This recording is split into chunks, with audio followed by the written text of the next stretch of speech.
You gotta win the day. You gotta win the day. So you have nearly 40 awards for DJing, crowds, making people feel good, making people move, let go of that negativity or that release that they need for the end of the week or maybe in the middle of the week. Or I amp them up. Or all of the above. Back home, I was known to be that DJ that caused all the fights and the shootings and all that other stuff. Hold on, wait. I used to rile them up. I put that finito on, and next thing you know, everybody in that thing getting, you know what I'm saying? I'm weak in the South, right? Yes. So that's where we got that number one DJ in the South. Yes. For that amping them up. Amping them up.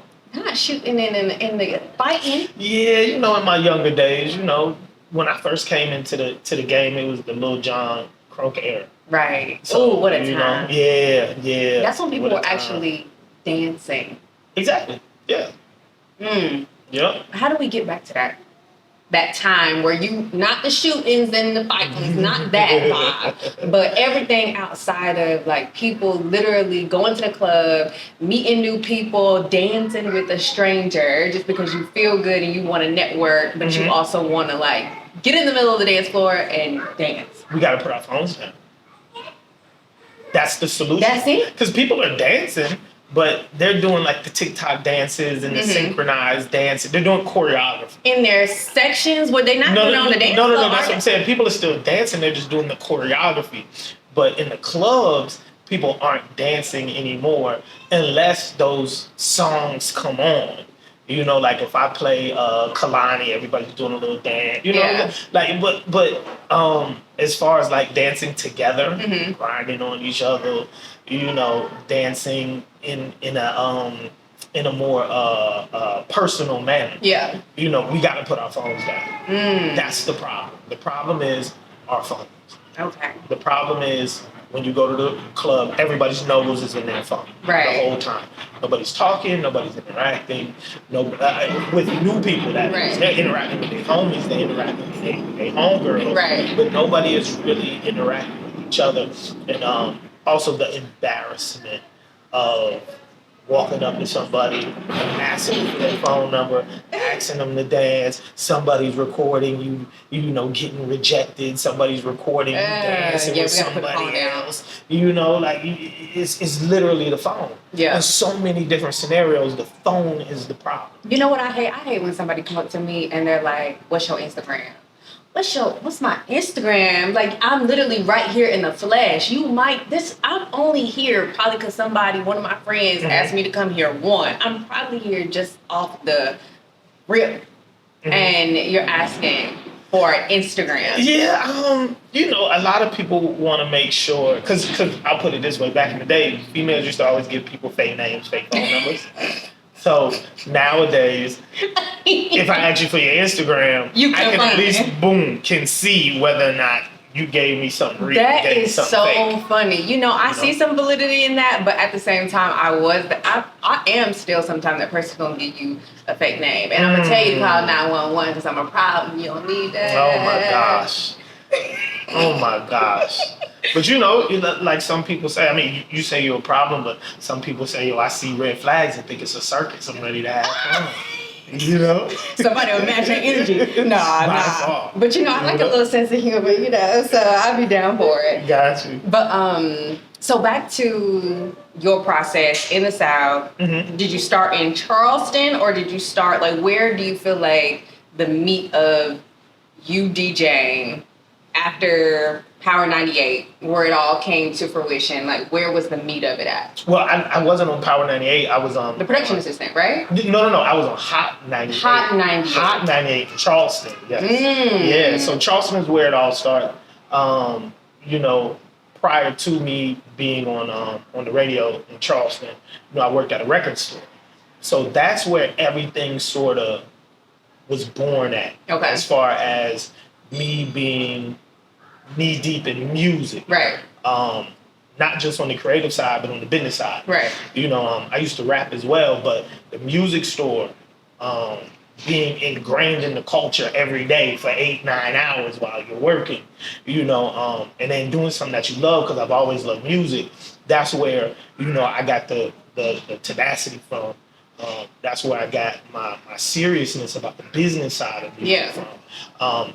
And that's why I learned there's a lot of money in music. You know what I'm saying? I can do what I love.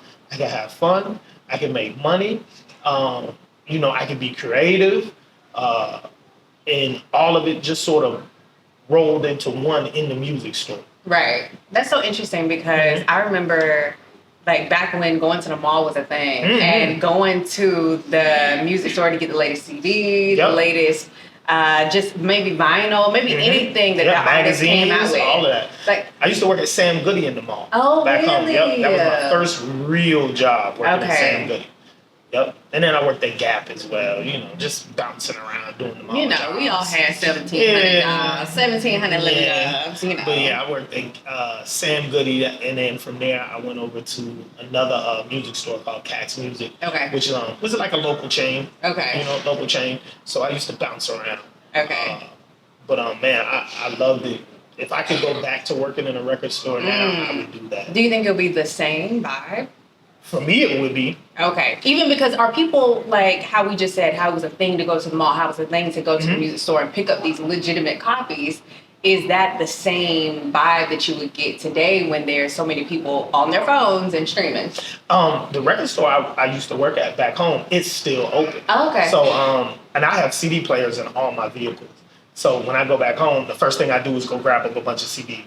The other day, somebody got in the car with me. I had Lil Wayne, The Block Is Hot. They were like, yo, what is this? What is this? Yeah, they're like, what is this? I'm like, yo, this is that first Lil Wayne. Right. Like, the first Lil Wayne. So I pulled a CD out and whoa, a CD? It's a CD? Right. I said, yeah, even though I got Bluetooth, man, it's a CD. Yeah. And then I had the case in the in my door, pulled out the case, and they were wowed by the fact that it was the original CD, the case, the liner notes, everything. Because that was the thing too, like not only going to buy the CD, but looking at the photos. If they had like a story or something within the CD. Yeah, they had the lyrics in there. You could see who produced it. You could see who the writers were. They had upcoming projects. Like it was a whole experience buying CDs. And I still get that rush whenever I go home. I go to the record store and I buy CDs. Okay, I love that. Yeah. So, what is the song? Like how you said at the time when you causing this chaos? What was the number one song? Or give me like top 3 songs that you causing chaos. 3 6 Mafia, Tear the Club Up. Okay.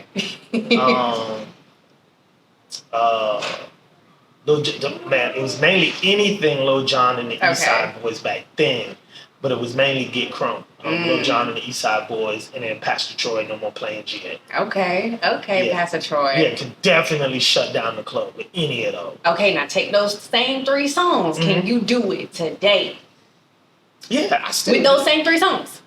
Depending on well, you know, everybody's a little older, so ain't nobody really cutting up too much. But yes, the reaction is almost exactly the same whenever I do parties where, you know, people are 35, 40 and up, you know, and I play Knuck If You Buck. Everybody, but it's more peaceful now, but it's still that energetic. Yeah. Nobody is really bouncing around trying to fight, trying to hurt each other. But it's still that same energy. Right. Like people, if you're sitting down, they get up, they go crazy. You know, and the good thing that I really, really love is the fact that that song is over 20 years old, but you have people in their 20s who, when I play it in the club, they hear the song and they go just as crazy. So is that a record, hit, or a classic? All 3. It's a quality record. It's a good record. It was a hit record because naturally it climbed the charts. And then it's a classic because I can still play that record 25 years later. I can still play Knuck If You Buck 25 years later. I can still play No More Playing GA 25 years later. I can still play, you know, Juvenile, Back That Thing Up in the library, so I gotta, I can still play Juvenile, Back That Thing Up 25 years later. These are records that were hot whenever I was in high school and just graduated from high school in 99.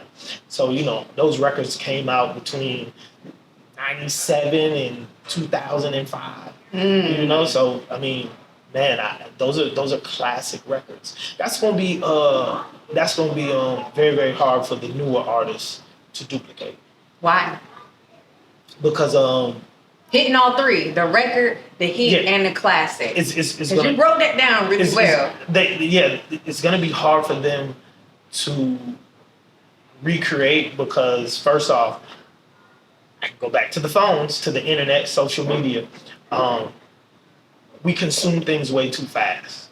So consumers get a record, they like it, they run it in the hole, and then it's on to the next. So the records never really have time to sit and grow and live, before not just the consumers want something different, right, but the artist wants to be able to put something different out. It's sort of like a gift and a curse because artists can just drop music whenever they like. Right. And we can consume that music whenever we like. Right. So nothing really has time to get ingrained in us like those older records. That's why you have records like Dreams and Nightmares, Finito. Those records are over 10 years old. But still gonna hit at any time. Those records are over 12, 13 years old. Dreams and Nightmares. I saw this video. I think it was after the Eagles won. And this guy, to get them to the Super Bowl. And a guy, pulled out a table and just start speakers and then maybe I don't even know, and just start playing it. Everybody start going crazy. Everybody goes crazy. Yeah. Same reaction I play it today as when I first played it, 10, 12 years ago. It's the lyrics, it's the words. It's when you in the club or when you in that, even after that game when you was our team is going to the Super Bowl, it's I don't know, it gives you that motivation, that inspiration, that feeling that you need to know, we gonna be okay. And also, somebody put out a report, I think it was fairly recent, where they talked about anthems.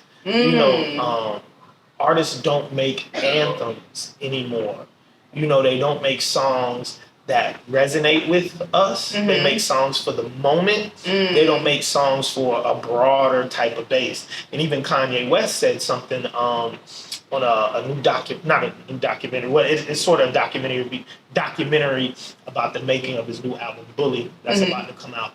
But he talked about making anthems and making songs that people could play at soccer games, and making songs that people could play at football games. Right. American football, because soccer and football, same thing.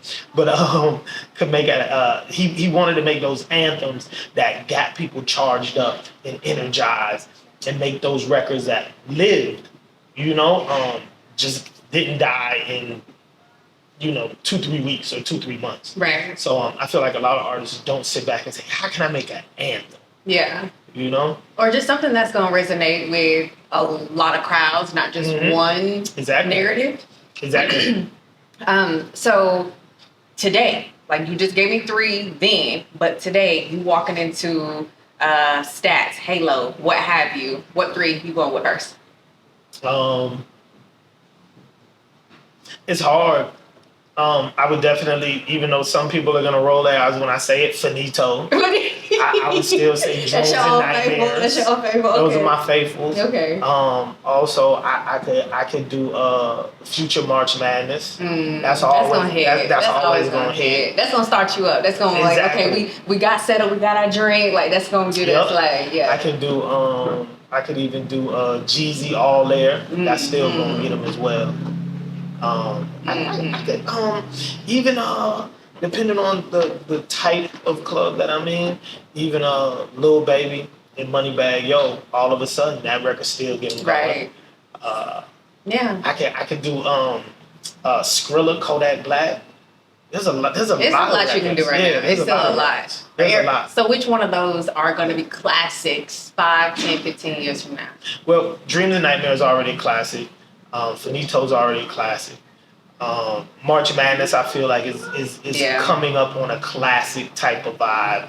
All There is probably going to be one of those records as well. Yes, classic type of vibe. Jeezy all day. Yeah, I mean Preach is definitely a classic. And Off, of course. Yeah, Preach is definitely a classic. That record's not going anywhere anytime soon. Unlike Dreams and Nightmares and Finito, I've never heard anybody say they're tired of hearing Preach. Right. That is never part of the conversation. Yeah, exactly. How could you? Entertainment, Dolph. Exactly. I don't know how I became such a Dolph fan. I think maybe one of my cousins or in college, but I literally tell, or most of my friends know, my family too, at my wedding, I'm walking out. You walking out the door? To 100 shots. Okay. Or if but I'm walking out the door. And the people who gonna be there is like, it's gonna be the best time because they're gonna, if you know, you know. It's just one of those things. Like, if you know, you know. Yeah, no, I definitely missed out. Yeah. You know, I played a part in really, really helping him get his footing in the game, especially here in Charlotte. In the Carolinas, I did his first meet and greets here in the Charlotte area. Took him around to all the different clubs.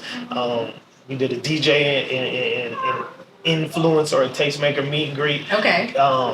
Had to get him a little hot in the streets. Okay. You know what I'm saying? I like that. Also, the first mixtape that Preach was on was a mixtape that I hosted. Me and DJ E-Sub. It's called Dope Boy Riot. Okay. Yep. So, okay. You know, it's one of those things with being a part of the process. When I hear people make comments like how you make, like, oh, I love Dolph, I love his music. Yeah. You know, it makes me feel good knowing that I was part of that process. Yeah. You know, I was a part of, you know, creating that movement, and I was not necessarily instrumental, but I was one of the people who got on early. I didn't get on late. Right. So what part of the process do you feel like you are not seeing today that could work, or that artists are not tapping into, just because you were able to see a lot of the moving parts on the ground, like outside of posting content on social media, like you were a part of seeing how they're mixing and mingling and making it happen? Yeah, being personable. You know, a lot of artists aren't personable. Again, we go back to our phones. The phone is a gift and a curse. You know, the phone handicaps people. Yes, the phone does make things easier, and it does allow you to reach more people. But sometimes you got to put the phone down. You got to get out here, and you got to shake hands. You got to kiss babies. You got to sign autographs. You know, you got to really, really get to know people, reach out and touch people. Right. And that's gone from a lot of businesses. But in the music business, that's what creates fans.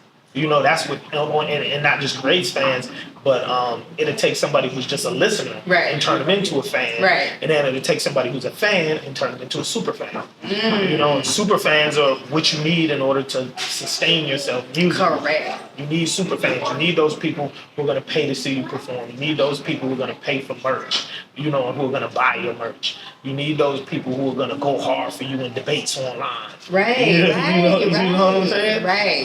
And without that personal feel or that personal touch, you just don't get that type of commitment. Right. You're right. I just talked to somebody and they said the music business or the music industry is 90% business, 10% talent. Do you agree or disagree? I feel like the numbers are a little off. Okay. I would probably say it's about 98% business, 2% talent. And the reason why I say that is because okay. Yeah, talent is subjective. Okay. And people are gonna definitely how is it subjective? They're gonna hang me for this comment, but I feel like there's really no such thing as talent. Why? There's no such. Give me more. There really was never any such thing as talent, because talent is in the eye of the beholder. You know, talent is an opinion. Talent is not a fact. The business is always going to be solid. Yeah. You know what I'm saying? The money is how you keep score. Right. You know, the sales is how you keep score. I'm somebody who's not a fan of Playboy Cardi. I'm not a fan of Lil Yachty either. Okay. You know, I respect them for what they do. Right. But I'm not a fan. Okay. If you ask me if either one of those artists is talented, I'm going to say no. Do you feel like they're just... Okay. Hold on. Go ahead. But at any point in time, either one of those artists can do a pop-up show and have 15, 20,000 fans come see it. Playboy Cardi, streams is in the millions. Lil Yachty, streams is in the millions. All right? Who am I, even with my resume, to say that somebody who can put those types of numbers up isn't talented? Right. So I go back and forth with people all the time. I've heard people say Jeezy isn't talented. Dolph isn't talented.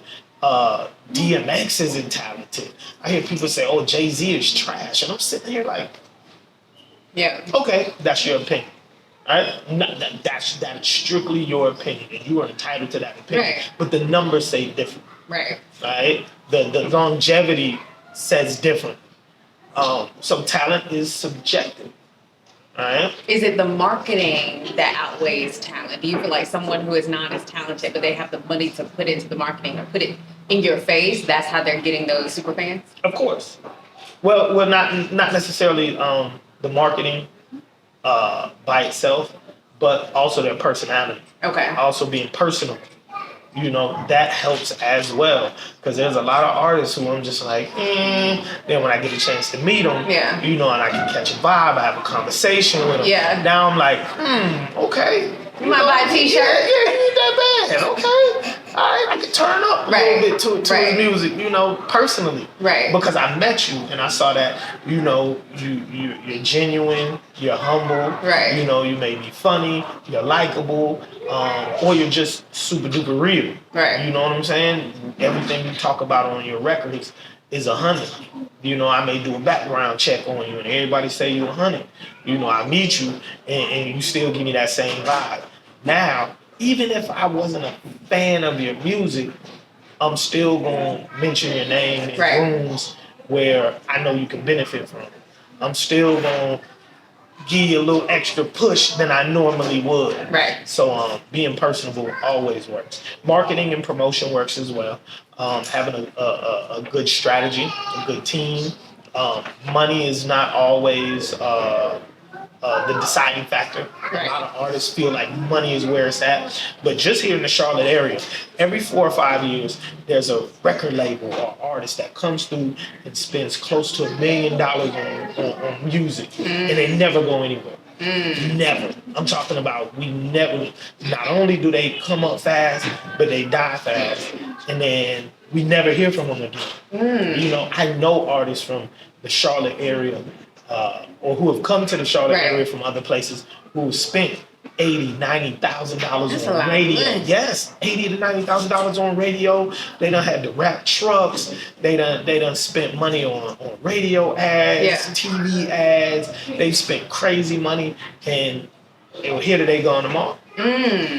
Wow. Money is not everything. People swear money is the thing that's going to solve all of their problems musically. People want to feel like they are on this journey with you, that they feel seen too, that they know you at this point. Like, I do agree with that. My job is to teach you the business.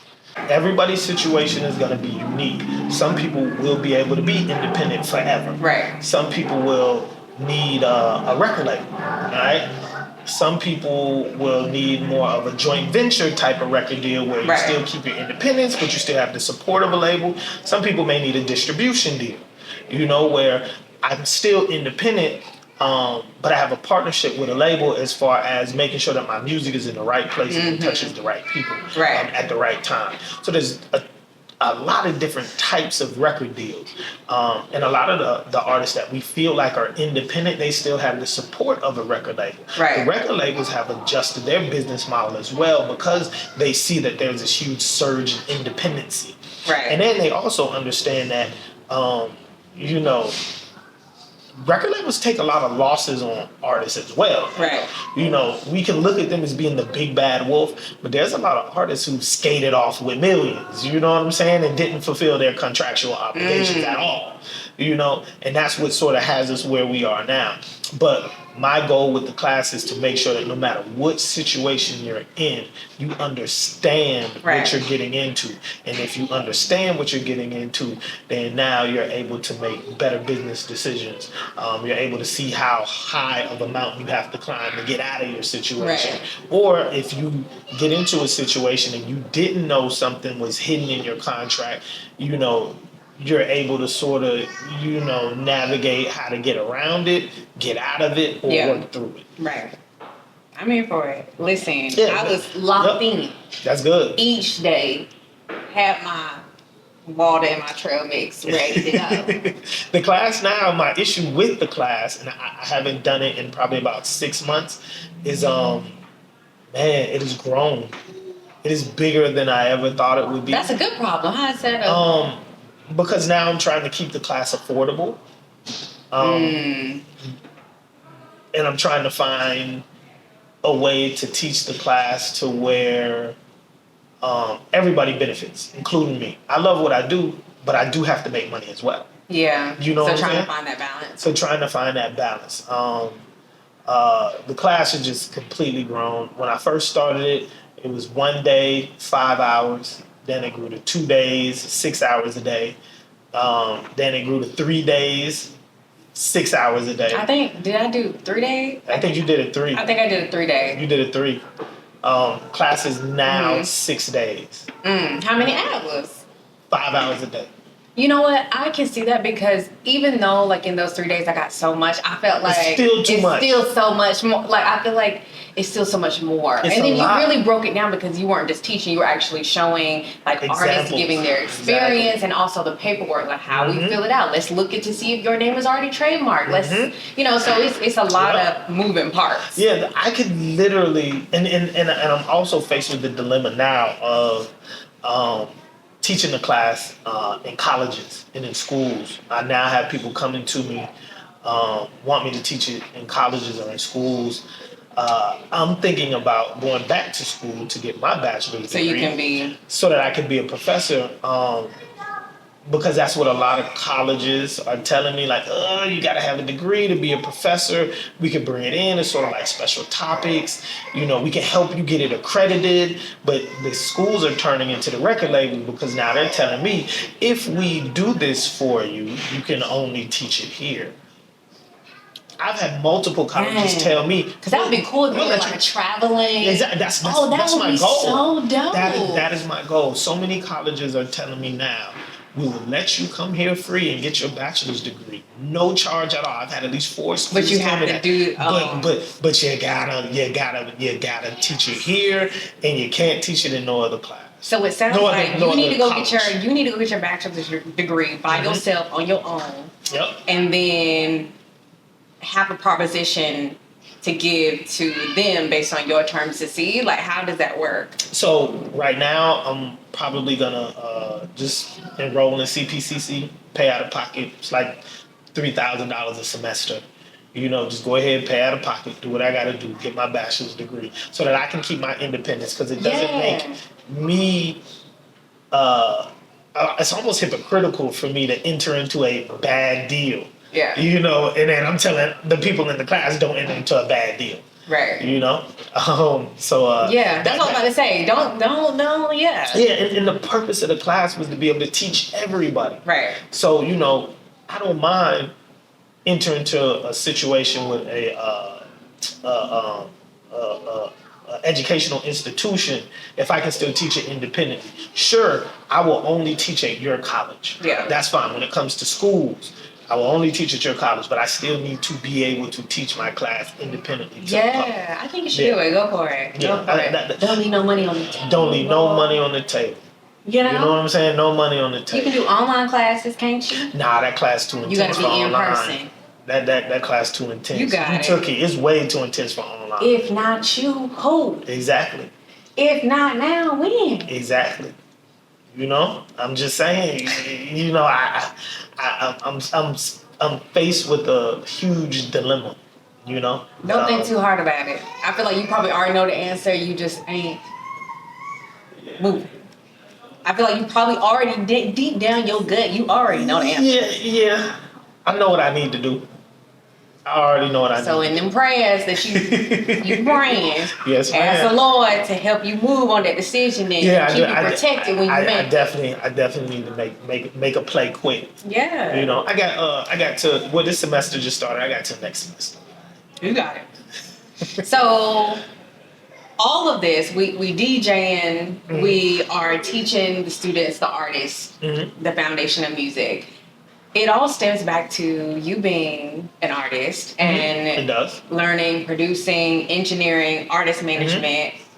So a little bit of everything. Talk to us about Priest. So when I used to rap, that was my rap name. Okay. And it was Priest because I used to bless them. You like that, don't you? Come on, man. Stop playing with me, man. Stop playing with me. Why you got all this riz? Who talking about this riz? Yeah, so my name was Priest because I used to bless him. Okay. And then, like I told you, I don't know if the camera was on or not, but I'm an ordained elder, ordained minister as well. Okay. No, the camera was not on when you tell me he was an ordained minister. So how? Okay. So I come from a very, very, very devout Christian family. Okay. In like a lot of black families. Back then, black families now are a little different, but like a lot of black families back then, we were in the church. Yeah. My mom and dad kept us in the church. Yeah. My grandparents, aunts, uncles, everybody, we was all in the church. And my mom definitely made sure we all had an office in the church. We were active in the church. You just weren't gonna go to church and just sit in the pew, listen to somebody. No, you had to be a deacon, a deaconess, be in the choir. You had to, have some type of job in the church. Right. And that's where I learned commitment at. That's where I learned responsibility at. That's where I learned duty at. Being in the church. So it started off with, having to say your memory verse in front of the church. Yeah. Then you had to do announcements. Then you had to do a sermonette. Yes. Then you had to lead a song. Yeah. Then next thing I found myself preaching a whole sermon. That is so interesting. So, okay, how are you utilizing that today? Or are you not necessarily. Okay. Utilizing it in the traditional sense by still being in the church, but everything that I've learned in the church, the morals, the values, right, being a service to others, right, it's my everyday life. Yeah. You know what I'm saying? I use it every day, and I bring that to the music business. Being truthful with people. Teaching them how to multiply with what they have, being able to use their talents. All of that comes from being in the church. Yeah. And occasionally I marry some people. Listen, what don't you do? What you don't you do? Occasionally I marry some people. People definitely come to me whenever, they feel like the church may not approve of their marriage. So, a lot of people, they elope. So I'll be like, yo, holla at me, Chuck. Boy, I need to get married, and, we're an interracial couple, our family won't approve of it, or we literally just met and we love each other, our family won't approve of it, come marry us, gay couples, all that.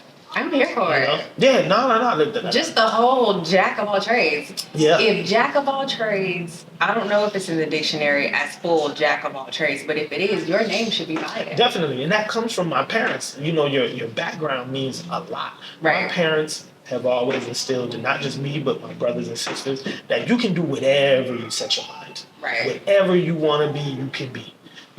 We were never told like, don't do that. You're gonna, we'll do it. Never. Yeah. My parents should be like, all right, now, if you're gonna do that, you gotta commit to it. You gotta stick to it now. Don't play no games. You ain't got no money or no time. Exactly. But they were all, so if I want to play soccer, cool. You can play soccer. We'll make sure you get the soccer back and forth to soccer practice every day, but you're not about to quit. All right? If you don't like it, you're gonna tough it out for the season. So now you're like, damn. You know what I'm saying? But it was always cool. Do it. It was never a situation where, in our household, at least me, I was never told that there was anything that I couldn't do or they didn't want me to do. Sure, my parents would make recommendations. Yeah. But I was fully supported in everything. My mom definitely supported me in everything I wanted to do, no matter how silly it was. Like, I got supported. I respect that. Yeah, I got supported. Shout out to mama. Shout out to the family. I love that. My pops was in the military, so, it was definitely, you gonna give 100%. Yeah. You know what I'm saying? We ain't about to cry. We ain't about to complain. We ain't about to do none of that. If you're going to do it, you're going to give 100%. Right. So, I still have those voices in my head no matter what. What is it like? And I sometimes have to slow myself down because I'll see stuff and I'll be like, man, I could do that. I'm like, wait, hold on. You don't even have the time. Like, bro, bite focus. Too much off. Yes. That is literally my only negative trait. I tend to bite off more than I can chew sometimes. Okay. Don't we all? Until we get bit back and it's like, don't do that anymore. But I'm so hard-headed, I get bit back, now I'm going harder. Because I don't like to fail. I don't like to lose. Sometimes you got to slow down. So oh, no, by slow down is winning too sometimes. You are correct. Retreating sometimes is not a loss. Yeah. You have to regroup, reorganize. Yeah, ground yourself. Get back to, okay, what we doing? Where we going? That is my one flaw. When people ask me what is my flaw, I'm like, be doing too much. Boy, I definitely do too much. Yeah. I definitely don't know when to stop in a lot of areas. But, I definitely would try to juggle everything. Sometimes I don't know when to say no. Okay. What would you say to, or how would Priest be different today? Like if you were still an artist, like what would you do differently or how would you be the same? Priest would be more successful now than ever. So back whenever I was rapping, one of the reasons why I stopped rapping is because I didn't want to lie on my records. Mm-hmm. You was capping? Yes, there was a lot of cap in my rap. Okay. You know what I'm saying? There was a lot of cap in my rap. And most rappers, they lie a lot, or they talk about other people's stories. Back whenever I was rapping, authenticity meant more than anything. Yeah. You gotta think, this was 98, 99, 2000, 2001. Authenticity back then was the cornerstone of just hip hop in general, being authentic, being true to yourself. Nowadays, people just say all type of crazy stuff. I slid on the ops and they ain't never killed nobody. They say they got a Glock with the switch. They ain't never killed nobody. They talk about their body parts and all of it is inflated and all of it is surgery. Like everything is just glitz and glamour, the fake jewelry. Everything is just completely, it's just a huge facade nowadays. Yeah. So what made you not transition to, take that out of your rap and then just talking about your life, talking about what was real? Nobody wanted to hear that back then. Back then, you gotta think, that was the Cash Money bling bling era. That was the Puff Daddy shiny suit era. Nobody wanted to hear struggle rap. The raw. Yes, nobody wanted to hear struggle rap. How you got it out the mud. Got it out the mud. So now, because we are in a... People want to feel that. People exactly. Now, that. Yeah, we're in an era where struggle rap is cool. Not everybody has to have, the opulence. I would be super successful now as a rapper. Because nowadays, people want to hear about the dude selling nickels and dimes. Yeah. You know what I'm saying? The dude who was on the corner all day just getting it out the mud. Yeah. That is a recurring theme nowadays in music. And yeah, we still have the opulence to a certain extent, but there's more variety now because the labels aren't in control of everything. So back then, the labels was control of everything. Yeah. You know what I'm saying? You could be independent, but you was going to be local. Yeah. Nowadays you can be independent and you could still sell millions of records. Right. Back then you wasn't selling no millions of records being local. In some way, shape, or form, you had to go through a label. We didn't have streaming platforms. We didn't have the internet. We didn't have any of that. We was selling out the trunk of the cars. Yeah. Until you got with a label, then now all of a sudden your stuff is in the stores and Best Buy and Target and FYE and all that. Right. But Priest would definitely be super successful. I probably would have signed a deal. You know what I'm saying? You would have been independent. I don't know if I would have been able to resist. You know what I'm saying? I don't know if I would have been able to resist. Yeah. But I mean, if I knew what I knew now, yeah, it was a rapper. Then by far, yeah. Yeah. But just that whole mentality back then and everything that I was going through, where I was in life, what I had going on, yeah, I definitely would have probably signed a deal. I would be a multi-platinum rapper. Okay. Guaranteed. Well, now you're teaching and you're inspiring others, Exactly. everything you're doing to just make it, whether it's being a DJ or artist or someone in the music business. So, I mean, I like how you started at one place, but you were able to really pivot into different areas, but then they all kind of work together in a way. Yeah, so it's always been like that with what I do. A lot of people talk about what I do and how much I do, but everything builds off of each other, Whenever I was doing mixtapes, when I first started DJing, I used to have to send my CDs to Atlanta or either New York to get them duplicated. So eventually that would sort of set me behind on my schedule, my release schedule. So I started buying CD printers and duplicating. Right. And then yourself, so you can do it yourself. And then the local artists in the area came and said, "Oh man, you can print CDs? How about you print mine too?" That turned into a whole nother business. Right. You know what I'm saying? And it's been like that my whole entire career. Like one business will roll into another. One business will roll into another. And it allows me to be able to juggle so many things because it isn't, everything intertwines. Yeah. You know what I'm saying? So that's why it doesn't feel like I do it. Like when I sit back and I think about, well, I do a lot. Like I just did. I printed these CDs, went to go to the podcast, went back, got the CDs, hopped on the phone with artists, like. Yeah, exactly. And then it all kind of like. And then I had the DJ later on that night. Yeah. Yeah. Okay. I went live and then I had to go DJ. Yeah. So yeah, I respect the it's a lot. hustle. I Yeah. respect the hustle. Yeah. Like, and it also shows, and not comparing people to people, but it also shows like, you know, you have 24 hours. How are you utilizing that to put yourself out there the best way and to, you know, make some money off what you're doing? Of course. With that time. Of course, because at the end of the day, the money, I mean, people can sit back all they want and talk about how, you know, oh, I don't do this for the money, it's for the love. I do it for both. I love what I do and I get money doing what I do. Because you got to eat. Gotta eat. How you gonna show up? Exactly. You gotta put on that suit. Gotta put on the suit. You already know how it go. You know what I'm saying? Nothing in life is free. Yeah. You gotta be able to pay for it. Yeah. You know? I was talking to somebody and I was saying, I think it is now where I really understand it takes money to make money. It does. It does. Like, yeah, you can be able to finagle, wiggle, finesse, and make something out of nothing. Yes, like I do believe that 100%. Like I said on that, but at some point, it's get so far. Yeah. At some point, you gotta reinvest in that business. Right. You gotta pay for marketing. You gotta pay for promotion. You know, you gotta pay for product tools. placement. You know. Yeah, you got equipment. You got materials. Yeah. Right. Yeah. Definitely gotta invest back into it. It's a $1 billion business for a reason. Yeah. People make billions of dollars off of music for a reason. Yeah. And the music industry is the only industry that you can get into and you can make something one time and make money off of it for the rest of your life without having to update it, upgrade it, or improve it. People always talk about real estate. Oh, real estate. But at some point in time, I'm going to have to redo the bathrooms. I'm going to have to redo the floors. I'm going to have to pull up the carpet. I have to redo the roof. I'm going to have to change out the AC unit in the furnace. You know, I'm going to have to update something. I got to pay property taxes every year. I got to do all this stuff to make money off real estate. Off of music.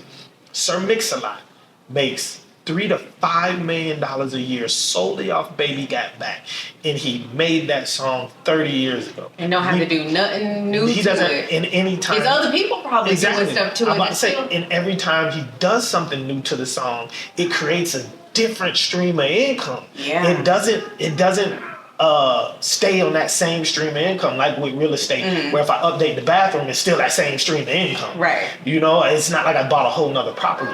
But if Sir Mix-a-Lot goes in and he changes up the beat, now it's a remix. Now that's a whole separate stream of income from off of one song. Yeah. You know what I'm saying?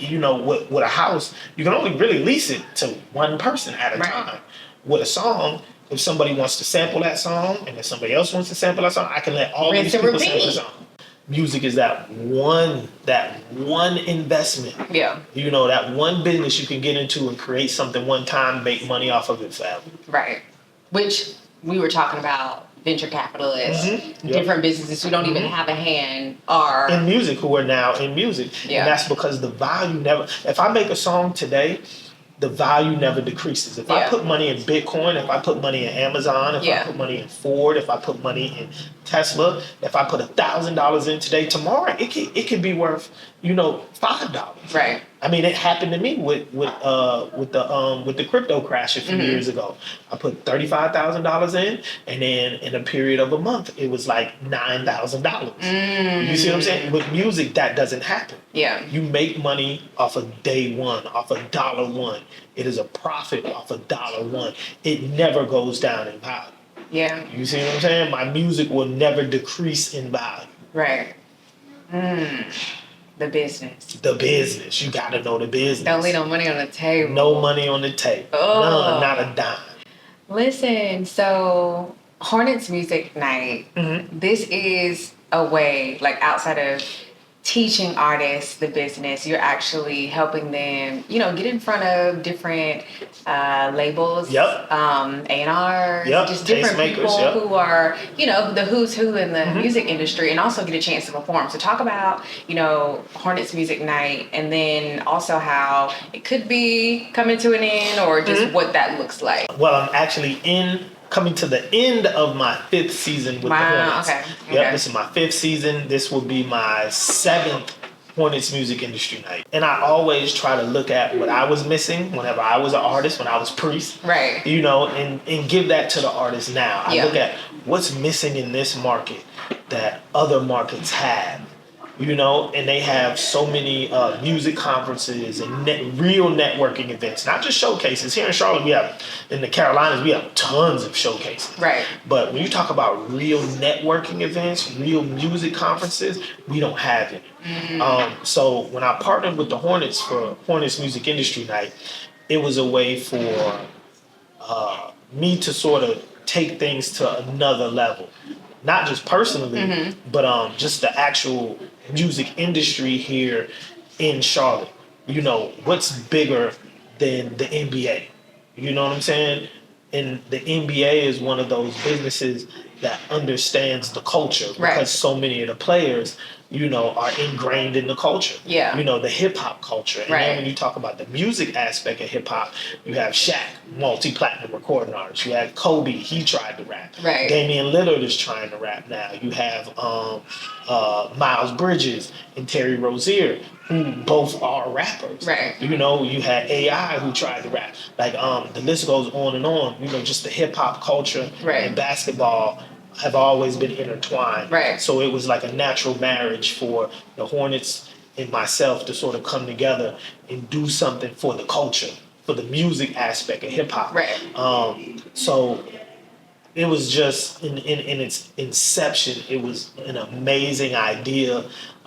Shout out to Shelby Palubiak, who was the Hornets rep, who sort of put everything together, along with his homie Barry. They sort of came up with the idea, and then they brought me in because they needed me to be able to pull it off. They needed somebody who can execute. Right. So Hornets Music Industry Night, unfortunately, was not all my idea. Right. You know, but it has grown into my event.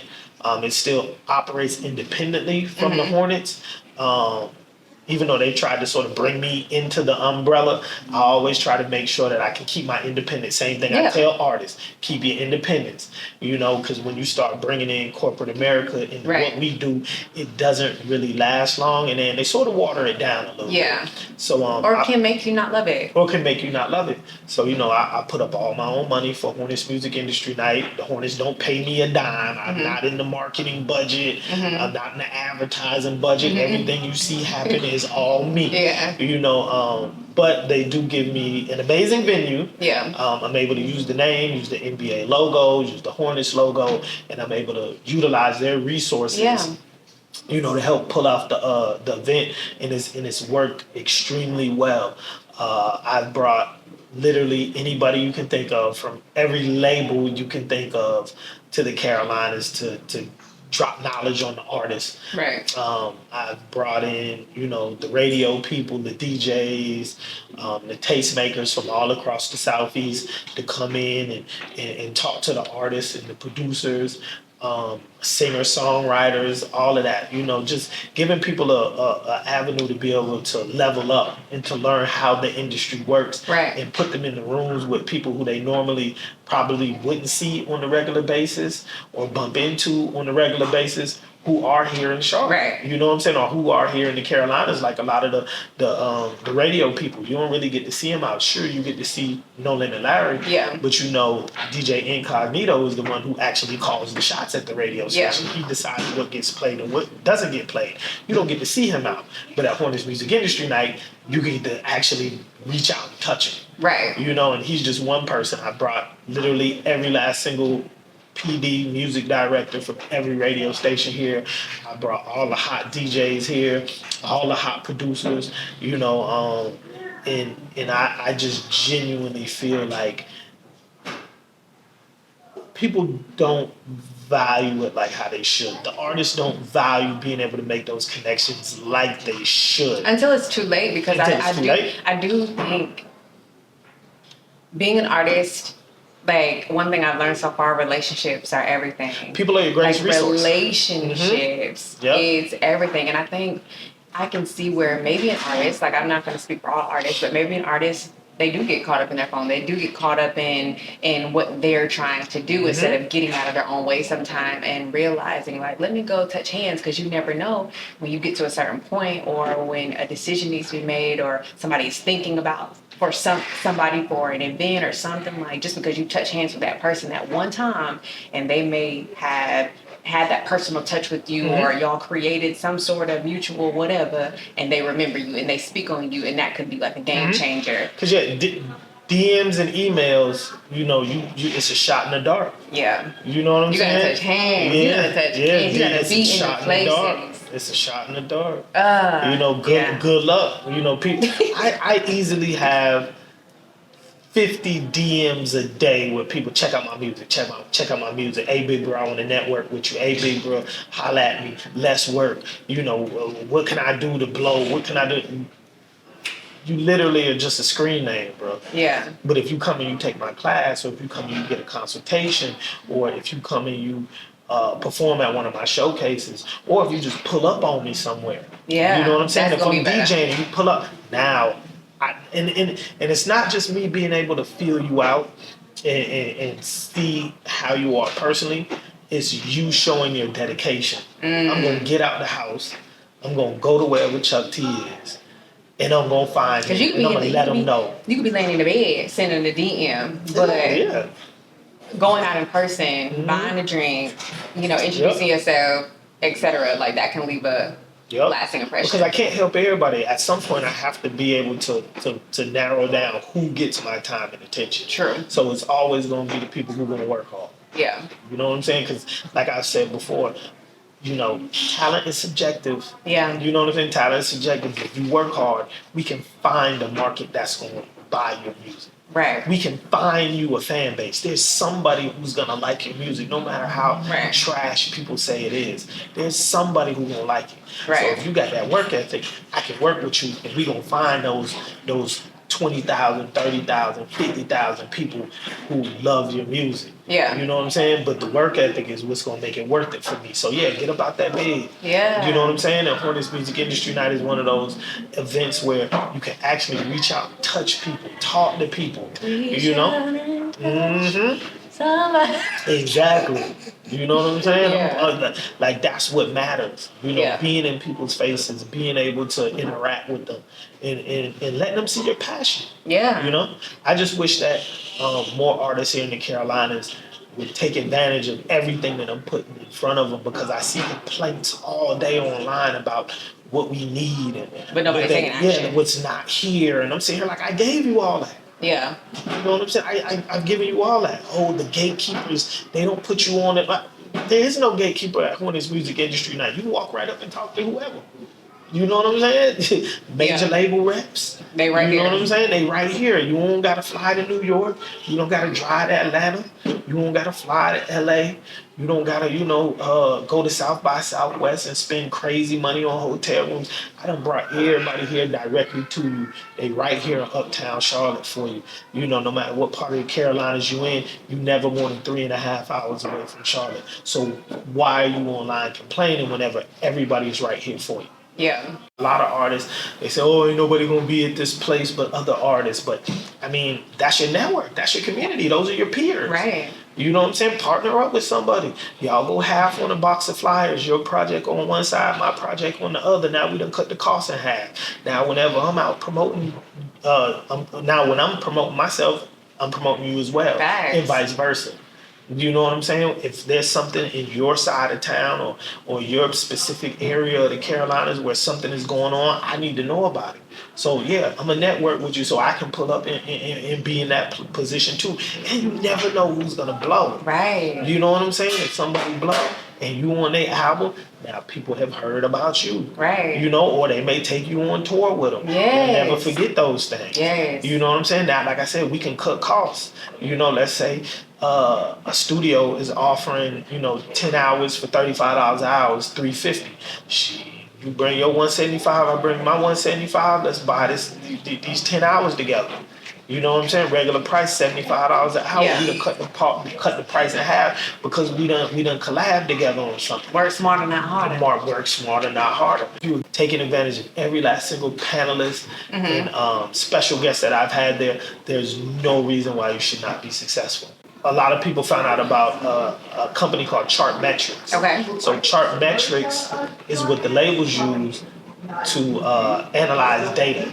Right, Chartmetrics tracks any and everything you need to know about your music career, and they break it down. Yeah. You know, like you talking about data, like real live data. Yeah. And then Chartmetrics ciphers through the fake data. Okay. You know what I'm saying? The bots.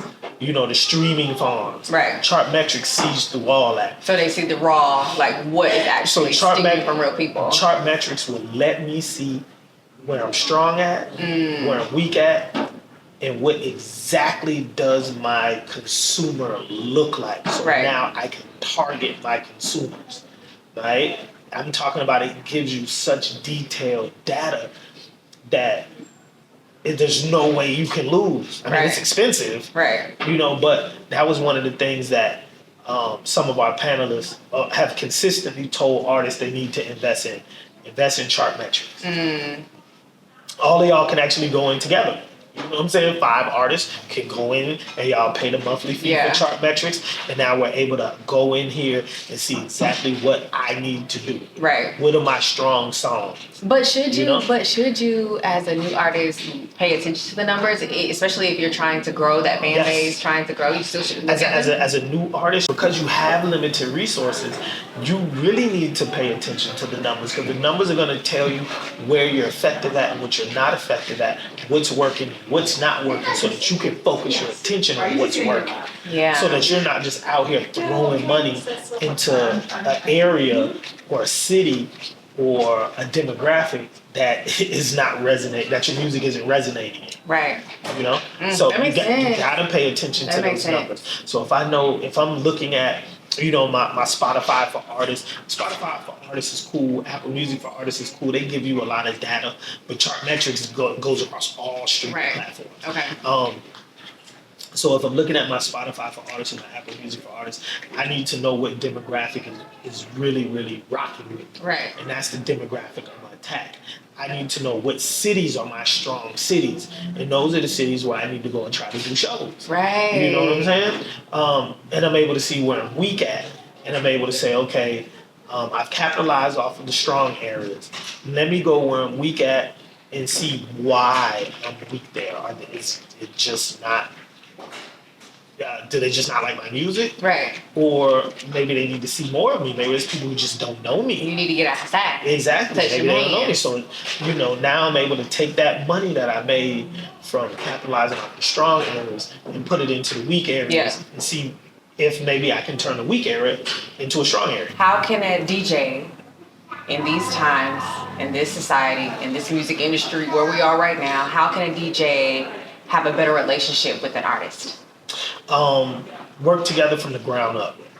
So one of the reasons why I have a lot of my awards and my accolades and, you know, people say my name whenever they talk about, you know, the legends in hip hop period as far as the DJs are concerned, is because I got artists at a very early stage in their career and I helped push them to a higher level.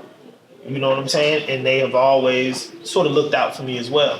You know, when people talk about the baby, my name always comes up. I'm not the baby's DJ. You know what I'm saying? I was his DJ for maybe 1 or 2 shows. Yeah. You know what I'm saying? But it's because I helped him get to a certain level. Same thing with Dolph. I'm not Dolph's DJ. I wasn't him Dolph's DJ, but I helped him get to a certain level. Start small, help these artists from the ground up. You know what I'm saying? So that's playing their music at some of the residencies or the places that you're playing spinning. their music, giving them advice, helping them make the right type of records. You know, it doesn't always have to be like being a part of the DJ's actual day-to-day team or crew, but just being there as an advisor. They should be in the studio? Yeah, sometimes Really? sometimes you need to be in the studio. I get artists who call me all the time, be a bro, well, I think I got something. You want to come to the studio with me tonight when I record it, bro? Just to make sure that, I don't have to go back and re-record it. If you hear something and you feel like maybe I should say something this way or say something that way, you feel like the hook ain't strong enough, you know what I'm saying, man, just pull up on me tonight at the studio, man, I'll slide you a little 150, 200, And then look, and then me, I'm like, yeah, now I start giving advice. I need my writer's credit.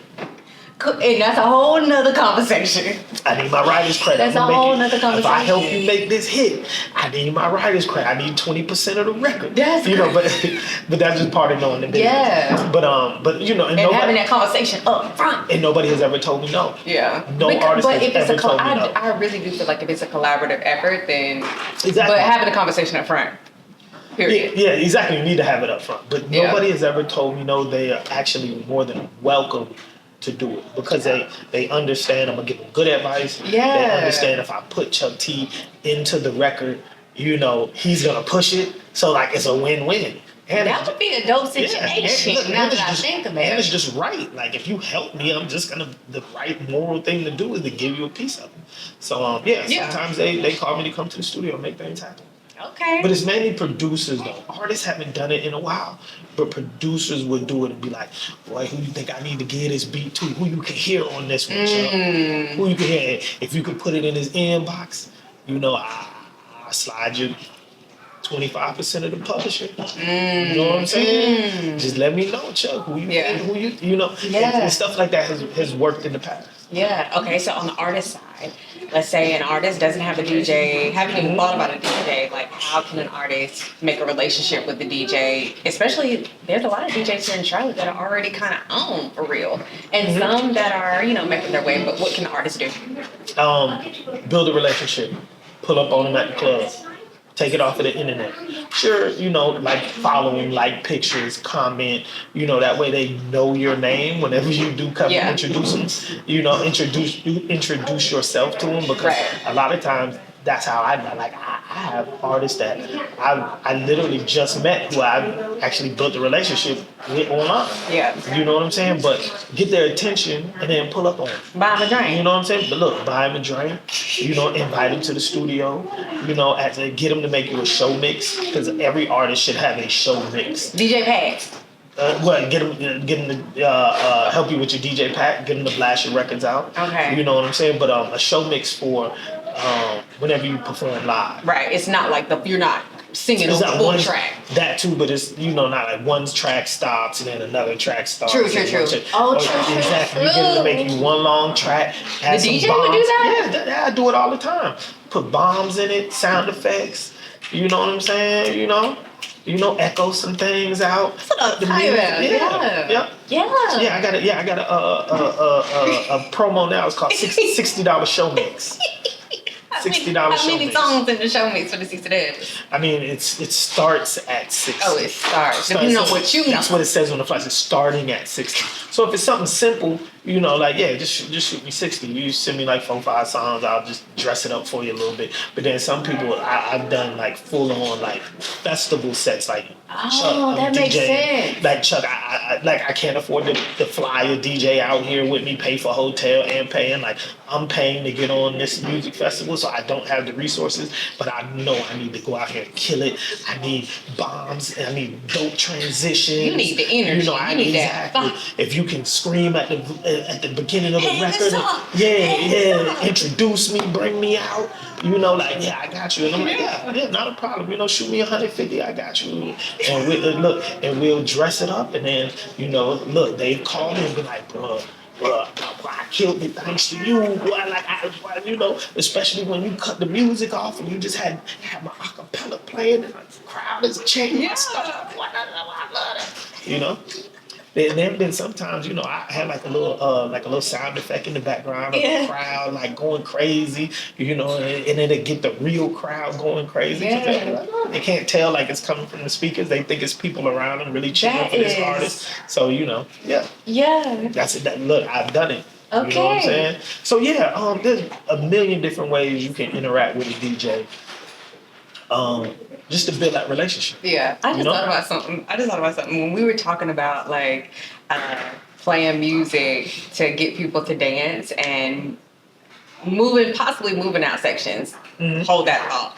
But I used to be, don't judge me when I say this. Don't judge me when I say this. Okay, all right, let me stop. I used to be the person in the club when I was younger and in college, and I would like go to my notes and I would type in a song and I would go to the DJ and be like, can you play it? Oh, you were the annoying girl. Is that annoying? But they will play it though, so was it annoying? Do DJs make that? Ruby, you were the annoying girl in the club. I will type a song in my notes real quick, like if I want to hear it, and I'll go to and I'll be like... That's heartbreaking. You were that annoying girl. But they will play it. Yeah, because you're cute. But that doesn't mean that they're not annoyed. You know what I'm saying? Of course, a pretty face is gonna make you a little less annoyed. I just thought about that. Oh my God, then you go on there, Apple Music, be like, you got this, this show. And I just be shaking my head, no. Yeah. So what is the... Or either I tell them, Cash App me 20. I tell them that all the time. Can you play this? Yeah, here go my Cash App. And I got you. You matching that energy. That is funny. I would play it. I would die. I gotta get that paper though. I would die laughing if the DJ came back in. Like, I'd be like, you know what? Yeah. But sometimes I tell them buy me a drink, and most of the time they'll buy me a drink. Yeah, no facts. That is the so dudes funny. will pay. The women be like, and I'll be like, well, buy me a drink. Bring me a Henny and Coke. They be like, all right, I got it. Tell you right back. Yeah, the drink $15. You may as well have just shot me to 20. Yeah. You know what I'm saying? I need you to, because sometimes I go out and I hit that dolphin. I'll be like, I know it's a good night if I hit that dolphin. I'm like, yeah. So sometimes you gotta make it happen. Chuck T gonna play that dog for you, right? You know, it's gonna get Chuck T gonna play that dog for you, It's right? gonna bring the real Ruby. If you ever want to see the real Ruby, play golf. I know that. That's my God. That's why I played golf at your single release party. I knew what you wanted to hear. Listen, you know what? I love rap music, trap music, but I really love like rappers who when I get in my car, I want to feel like I'm about to go make $1 million today. Yeah. And golf music just make me feel like that. Like I like listening to rap and make me feel like I'm about to get a check. Go get the money. Like go get the money. Right now. Today. Yep. Go get the money today. Yep. Bump everything. Like that's how I feel like it. Yeah, you need that motivation. Yeah, it do be like that. Yes, ma'am. Okay, so I feel like we've had a crazy conversation. We have. It's been like so good though. On like, camera, off camera, like we've talked about a lot of stuff. It's been moving. Like it's definitely been moving. So you're definitely gonna hit your hourly quota for YouTube off of just this one right here. Literally, you may have to split this up into two parts. I don't know. I'm gonna have to figure out how to split this up. Split this up into 2 parts. So give us some motivation to end it off with, and end with, if not you, who? Give us some motivation. I know we've had a lot of moving parts in this conversation, but I think who's ever watching this, whether it's an artist, a DJ, or someone who's in the music industry starting out, trying to figure it out, give us some motivation and end it off with. My motivation is this: talent is subjective. Don't let anybody tell you that you are not talented enough to be successful, because talent does not exist. If you work hard, all right, and you handle your business correctly, you will be successful in this business. Don't let anybody tell you can't sing. Don't let anybody tell you can't rap. Don't let anybody tell you you're too fat, you're too skinny, you gotta get surgery, you gotta get your teeth fixed, you gotta have fake jewelry. Trust me, there are people who will love your music just the way it is and will love the way you look just the way you look. There's enough money out here for you to be you. You don't have to conform and do anything else that anybody else is doing. You can be a millionaire doing what it is that you want to do. That is the beauty of the music industry. Handle your business. Right? If you handle your business and you work hard and you work smart, I guarantee you will be successful. If not you, then who? If not now, then when? Hey. Yep, do that thing today. Don't wait. Not tomorrow. Yesterday. Exactly. Yeah, actually yesterday. You should have already did it. Yep, you should have already did it. Thank you so much for your time, for your energy. You had me laughing. Thank you for just pulling up on me today in this suit, looking fresh, you know coming correctly. I did it for you. You know what I'm saying? I did it for you. That's for you. Coming you know what I'm saying? correctly. I took off the Adidas sweatsuit for you. All right, for Ruby's Roundtable. Not the 3 stripes. You already know. That's what every day. That's me. You know the Adidas tracksuit. I got about 100 of them. Now we suited and booted. Hey, Hey, that's man. you need to go to a store, go to somewhere. You need more eyes on you today. Oh, for real? Yeah, it's Well, one of them. I probably want to wear it again, so I don't want to go anywhere. I may wear it to like a little outing or something, you know? You know? Whatever you gotta do. All right. Yep, look, and that's my alarm right there. So look, we out. Thank you very much. We appreciate y'all. Cut.